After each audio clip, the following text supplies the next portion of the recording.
My girl. She is 26 years old, and she is my girl.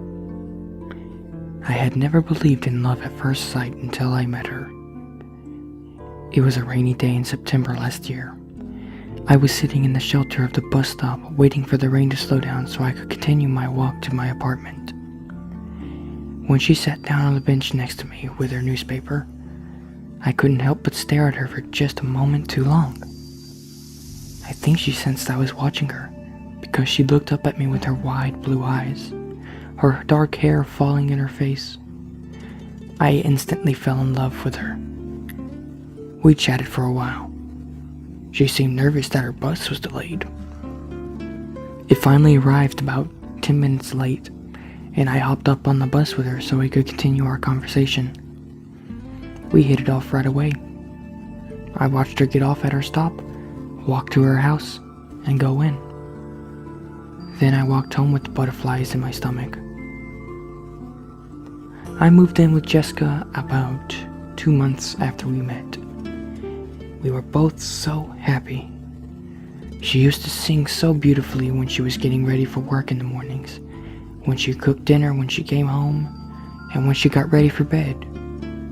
It gave me butterflies all over again when she would smile. I never imagined that I could be so happy.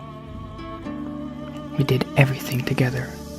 We went to movies, jogged in the park, and I loved watching her play video games. I had never been much of a gamer, but watching her play was always so much fun to me. Life seemed so perfect.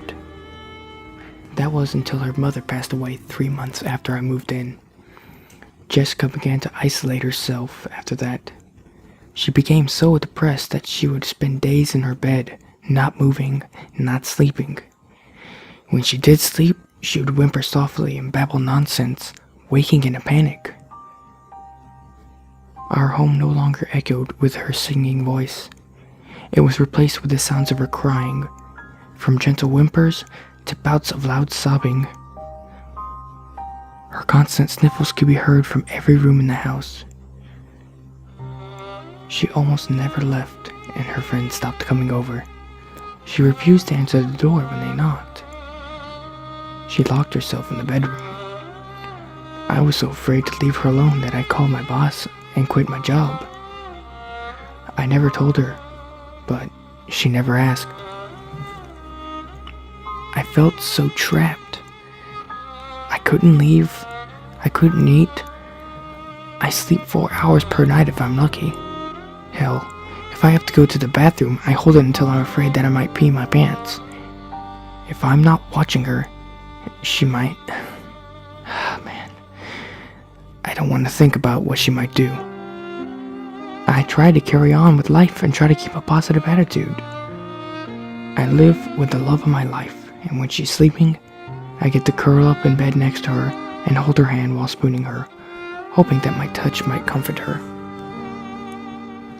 Within these last few months, Jessica has become paranoid.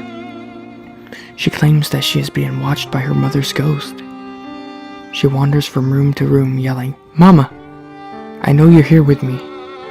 Please show yourself to me. I miss you so much."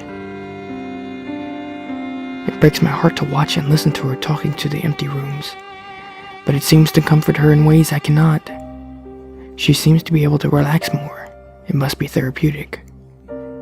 She has begun feeling comfortable leaving the bed, then eventually leaving the house. She started singing again, softly and shakily at first, but now her voice is almost back to how it was. Not quite, but close. She believes her mother's ghost likes hearing it. I suppose I should let her continue her delusion. Seems to be helping, and now I sometimes get a chance to go out for some fresh air and some food. I suppose it is helping me too. However, she became forgetful. I hear her constantly asking herself, "I swear I put my slippers next to the bed," or "Did I already eat that leftover spaghetti?" She blames the ghost for moving her things, I think. She started to become more talkative, speaking on the phone with her friends more. She tells them that She hears noises in the house when no one else is home. She says it has to be her mother watching over her, right? I never hear her friends' responses, and I never ask. I just continue on, my love for her never wavering. Yesterday, she told one of her friends that for a really long time, she has felt like she is being watched. She found a small hole, about as big as a pencil, in her bedroom ceiling. As she wandered around the house, she found at least one in each room.